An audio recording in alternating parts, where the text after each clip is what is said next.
Hello दोस्तों, कैसे हैं आप। उम्मीद करता हूं कि आप लोग बहुत अच्छे होंगे, खुश होंगे और पढ़ाई में जुड़े होंगे।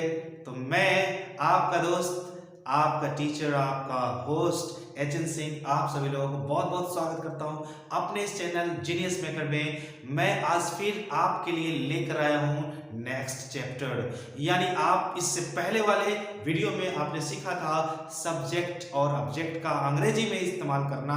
आज मैं इसमें सब्जेक्ट ऑब्जेक्ट के अलावे पोसेसिव एडजेक्टिव, पोसेसिव प्रोनाउन और रिफ्लेक्सिव, ये तीन चीज बताने वाला हूं। कौन कौन चीज? पोसेसिव एडजेक्टिव, पोसेसिव प्रोनाउन और रिफ्लेक्सिव केस का इस्तेमाल कैसे करेंगे, इसका विस्तार से वर्णन किया गया है इस वीडियो में। आप इस वीडियो को अंत तक जरूर देखें और पूरा पूरा बेनिफिट उठाइए। तब फिर मैं आपसे मिलता हूं अगले वीडियो में। आप इस वीडियो को अभी देखिए और अच्छा लगे तो आप इस चैनल को सब्सक्राइब कर लीजिए, ताकि यहाँ से आप पूरी तरह से अंग्रेजी सीख सकते हैं। इसके लिए आपको कहीं अन्य जगह जाने की आवश्यकता नहीं है। तो बने रहे हमारे इस वीडियो के साथ और सीखते रहे इंग्लिश। हेलो फ्रेंड्स, तो यहाँ पर आप सीखने वाले हैं सब्जेक्ट और ऑब्जेक्ट क्या होते हैं और इसके वास्ट रूप कैसे इस्तेमाल किया जाता है। तो इससे पहले वाली वीडियो को आप जाकर देखिए, वहाँ पर मैं पढ़ा चुका हूँ कि सब्जेक्ट और ऑब्जेक्ट का इस्तेमाल अंग्रेजी में कैसे करते हैं। फिलहाल मैं आगे बताने वाला हूँ आज। तो अगर आपको ये वीडियो समझने में कोई भी परेशानी हो तो इस सबसे पहले करना क्या है, इसके पहले वाले वीडियो को जाकर आपको देखना है। वहाँ से आप सीख सकते हैं सब्जेक्ट और ऑब्जेक्ट का इस्तेमाल अंग्रेजी में कैसे होता है। फिलहाल हम लोग आगे बढ़ते हैं और आगे बढ़ने के साथ हम लोग इसके वास्ट रूप को देखेंगे। तो वो कैसे समझेंगे, अब हम आगे वाले वीडियो में आपको दिखाने वाले हैं। देखिए इसके आगे क्या है। सो यहाँ पर हम सीखने वाले हैं पोसेसिव केस क्या होता है, यानी पोसेसिव का मतलब होता है अधिकार जताने वाले शब्द। तो अधिकार जताने वाले शब्दों का इस्तेमाल हम लोग किस तरह से करते हैं वो हम लोग देखने वाले हैं यहाँ। तो जैसा कि नाम से विदित है कि पोसेसिव एडजेक्टिव और पोसेसिव प्रोनाउन, यहाँ दो भाग में हम लोग इसको बांटते हैं, पोसेसिव एडजेक्टिव वाले भाग और पोसेसिव प्रोनाउन वाले भाग। ये है पोसेसिव एडजेक्टिव और ये है पोसेसिव प्रोनाउन। दोनों में अंतर क्या है? देखो भाई, सबसे पहले किसी भी वस्तु या व्यक्ति पर अधिकार जताने के लिए जिन शब्दों का इस्तेमाल करते हैं उसे बोलते हैं पोसेसिव केस।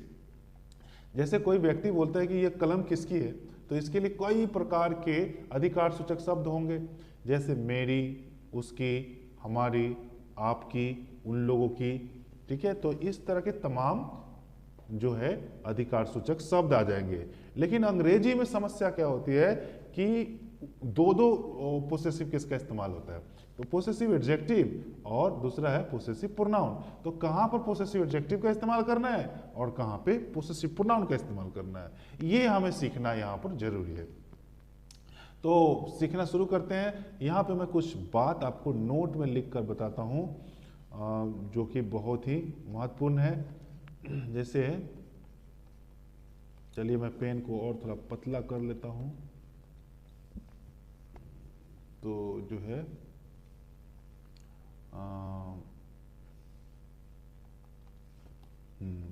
तो नोट में मैं यहाँ पे आपको बता रहा हूँ कि जैसे पोसेसिव एडजेक्टिव, शॉर्ट में मैं लिख दिया हूँ, पोसेसिव एडजेक्टिव के बाद सदैव नाउन ही आएगा, हमेशा नाउन ही आएगा। लेकिन पोसेसिव प्रोनाउन के बाद नाउन का इस्तेमाल करना बिल्कुल गलत है। क्यों?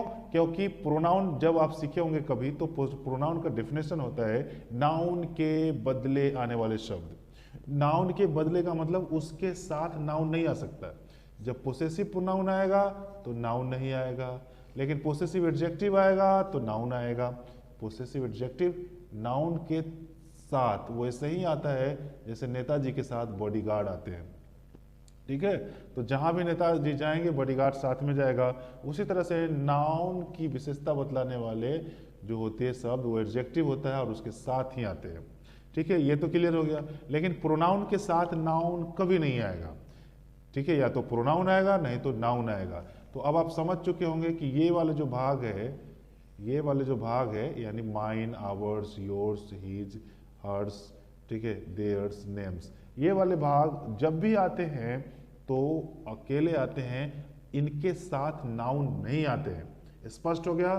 तो अगर नाउन का इस्तेमाल करना होगा तो उसके साथ पोसेसिव एडजेक्टिव का इस्तेमाल करिएगा, और अकेले अगर करना होगा बिना नाउन का तो उस समय केवल पोसेसिव प्रोनाउन का ही इस्तेमाल करना। तो आगे हम लोग बढ़ते हैं, जैसे हम लोग एग्जाम्पल देखते हैं। जैसे देखिए, यह कलम मेरी है, यह कलम मेरी है। चलिए एग्जाम्पल ले लिया, तो इसमें अधिकार दर्शाने वाला जो शब्द है वो है मेरी। अब हमें पता लगाना है कि मेरी की अंग्रेजी माई लिखे या माइन लिखे। तो पता कैसे चलेगा? अभी मैंने आपको बताया कि अगर इसके तुरंत बाद नाउन हो तो पोसेसिव एडजेक्टिव का इस्तेमाल करना, और तुरंत बाद नाउन नहीं हो तो पोसेसिव प्रोनाउन का इस्तेमाल करना। तो मेरी के तुरंत बाद तो नाउन नहीं है, अर्थात मेरी की अंग्रेजी आपको यहाँ पर माइन लिखना पड़ेगा। तो पूरा सेंटेंस मैं बाद में बता दूंगा आपको, जैसे दिस पेन इज माइन, ये होगा पूरा सेंटेंस। अब हम लोग सेंटेंस नंबर 2 की ओर आते हैं। इसमें मैं आपको एग्जांपल लिख देता हूं, यह मेरी कलम है, यह मेरी कलम है। तो यहाँ पर अधिकार सूचक शब्द मेरी है, और मेरी के तुरंत बाद कलम, यानी कलम क्या है? नाउन है। तो नाउन आ रहा है इसके तुरंत बाद, अर्थात पोसेसिव एडजेक्टिव का इस्तेमाल करना है आपको। तो यहाँ मेरी की अंग्रेजी माई हो जाएगी, माई। क्लियर हो चुका है? अगर कोई पूछता है कि यह किसकी है, अगर आपको बोलना है हमारी है, हमारी है, तो यहाँ पर भी तो हमारी के बाद कोई नाउन नहीं रख रहे हैं, तो इसके लिए भी आपको प्रोनाउन का इस्तेमाल करना है। आवर करना है या आवर्स? प्रोनाउन कौन है? दोनों में प्रोनाउन है आवर्स, तो आपको यहाँ पर आवर्स का इस्तेमाल कर देना है। तो उम्मीद है कि आप सीख चुके होंगे कि पोसेसिव प्रोनाउन और पोसेसिव एडजेक्टिव किस तरह से इस्तेमाल किया जाता है। अब हम लोग इसके थोड़ा सा वास्ट फॉर्म में जाते हैं और बात समझते हैं कि हम लोग, चलिए मैं इसको मिटा देता हूं। अब यहां पर एक नया चीज मिल रहा है, यहाँ पोसेसिव एडजेक्टिव से रिफ्लेक्सिव या इम्फैटिक में कैसे बदल जाता है। देखिए यहाँ पर माई है तो ये बन गया माई सेल्फ, माई बन गया माई सेल्फ, माई किस में बदल गया? माई सेल्फ में। आवर किस में बदल गया? Ourselves. ध्यान रखिएगा, यहाँ जो सेल्फ है ये सिंगुलर है और सेल्फ्स जो है ये प्लूरल है। सेल्फ, अगर मैं यहाँ पर सेल्फ लिखूं तो ये क्या है? सिंगुलर है, सिंगुलर है। और अगर एक से ज्यादा आदमी हो तो सेल्फ्स लिखना चाहिए, या एक से ज्यादा वस्तु हो तो सेल्फ्स, ठीक है। तो ये है प्लूरल, एक से ज्यादा को बोध कराता है। तो यहाँ पे पहले लिखा मैंने माई सेल्फ, सिंगुलर है इसलिए, और आवर से बनेगा आवर सेल्फ्स, क्योंकि आवर प्लूरल होता है, एक से ज्यादा आदमी होते हैं इसमें। अब देखिए यहाँ योर, हम लोग योर कई बार एक व्यक्ति के लिए भी करते हैं और एक से ज्यादा के लिए भी करते हैं। तो एक के लिए करेंगे तो योर सेल्फ, एक से ज्यादा के लिए करेंगे तो योर सेल्फ्स का इस्तेमाल होगा। उसी तरह से यहाँ पे हीज है तो हीज से हीज सेल्फ नहीं बनाना दोस्तों, हीज से हिम सेल्फ बनाया जाता है, हिम सेल्फ लिखना। हर से हर सेल्फ, इट से इट सेल्फ, और देयर से देयर सेल्फ्स, क्योंकि ये प्लूरल है इसलिए सेल्फ्स, ठीक है। कई बार गलती से लोग सेल्फ लिख देते हैं जो गलत है, प्लूरल फॉर्म में सेल्फ्स का इस्तेमाल करना चाहिए। चलिए नेम्स है तो नेम के बाद सेल्फ का इस्तेमाल होगा, जैसे आई है तो माई सेल्फ, राजू है तो हिम सेल्फ, रजनी है तो हर सेल्फ, माई फादर है तो हिम सेल्फ, माई मदर है तो हर सेल्फ। उसके लिंक के अनुसार आपको लगाना है। एक से ज्यादा नाम है, जैसे बॉयज है तो देम सेल्फ्स करना होगा, क्योंकि एक से ज्यादा का इस्तेमाल आप कर रहे हैं। तो इस तरह से आप इम्फैटिक और रिफ्लेक्सिव समझ चुके होंगे। लेकिन आपको एक समस्या आ रही होगी कि क्या इसका दो नाम है? जी हाँ, इसका 2 नाम है, रिफ्लेक्सिव और इम्फैटिक। तो कब हम इसे रिफ्लेक्सिव प्रोनाउन बोलेंगे और कब इम्फैटिक प्रोनाउन बोलेंगे, तो ये एक समस्या खड़ा करने वाला चीज है। तो यहाँ पर समस्या का समाधान मैं अभी तुरंत बताने वाला हूँ अब जैसे देखिए, मैं आपको ट्रिक दे देता हूँ नोट में। जैसे अगर कोई सब्जेक्ट है, कोई सब्जेक्ट है, सब्जेक्ट तो जानते ही हैं, सब्जेक्ट के रूप में नाउन या प्रोनाउन, यही दोनों होगा। तो नाउन या प्रोनाउन है सब्जेक्ट के रूप में, इसके तुरंत बाद सेल्फ या सेल्फ्स, सेल्फ या सेल्फ इसके तुरंत बाद हो तो उस समय ये हो जाता है एम्फैटिक, मतलब जोरदार बनाता है इसको, एम्फैटिक प्रोनाउन कहलाएगा। कब? जैसे देखिए यहाँ पर आई माई सेल्फ, तो माई सेल्फ हो गया emphatic. We ourselves, we ourself, तो आवर सेल्फ हो गया एम्फैटिक। यू योर सेल्फ या यू योर सेल्फ्स, तो भी एम्फैटिक हो गया। He himself, Raju himself, Gopi himself, Rajni herself, my sister herself. उसी तरह से कोई वस्तु वगैरह है तो उसके लिए इट सेल्फ लगाएंगे, और एक से ज़्यादा व्यक्ति है तो उनके देम सेल्फ लगाएंगे। और नाम है तो जैसे मुकेश हिमसेल्फ, गणेश हिमसेल्फ, ठीक है। तो इस तरह से सेल्फ का इस्तेमाल करना है, तो उस समय ये कहलाएगा एम्फैटिक प्रोनाउंस। जानते हैं ये एम्फैटिक भी है और रिफ्लेक्सिव भी है। तो रिफ्लेक्सिव किस स्थिति में होगा? तो रिफ्लेक्सिव होगा, जैसे मैं बताता हूं नोट नंबर 2 में। देखिए एम्फैटिक तो समझ गए कि सब्जेक्ट के बाद होगा, अगर सेल्फ तो एम्फैटिक बोलेंगे। लेकिन रिफ्लेक्सिव कब बोला जाएगा? तो उसके लिए भी मैं ट्रिक बना दिया हूं, वर्ब हो या प्रीपोजिशन हो। अरे प्रीपोजिशन क्या चीज है पता है ना आप लोग को? कभी ना कभी आप लोग सीखे होंगे preposition, in, at, on, over, above, तो ये सब प्रीपोजिशन है। तो दो स्थिति में, जैसे वर्ब हो या प्रीपोजिशन हो, उसके तुरंत बाद सेल्फ या सेल्फ्स लगा हो तो उस समय सेल्फ या सेल्फ्स वाले को कहा जाता है रिफ्लेक्सिव, रिफ्लेक्सिव प्रोनाउन कहा जाता है। क्लियर है? अब हम लोग इसका इस्तेमाल करना सीखते हैं, जब भी हिंदी सेंटेंस को अंग्रेजी करना हो तो कैसे इस्तेमाल करते हैं, वो चीज हमें गौर से सीखने की आवश्यकता है। ठीक है, जैसे यहां पर खुद लिखा हो, खुद, स्वयं, खुद मतलब स्वयं, ठीक है। तो जैसे ही आपको खुद लिखना हो, जैसे मैं स्वयं, मैं स्वयं, ठीक है, तो यहां पर मैं स्वयं का अंग्रेजी होगा आई माई सेल्फ। मैं स्वयं को मैं खुद भी बोल सकते हो। उसी तरह से हम लोग खुद, हम लोग खुद या हम खुद, हम लोग खुद, तो यहां पर क्या हो जाएगा? We ourselves, we ourselves. तो इसी तरह से तुम खुद, तो यू योर सेल्फ या यू योर सेल्फ्स। वह खुद, ही हिमसेल्फ, ये पुरुष के लिए हो गया। वह खुद, स्त्री के लिए अगर बोलना हो तो she herself, my mother herself, my sister herself. तो इस तरह से हम लोग इस्तेमाल करेंगे।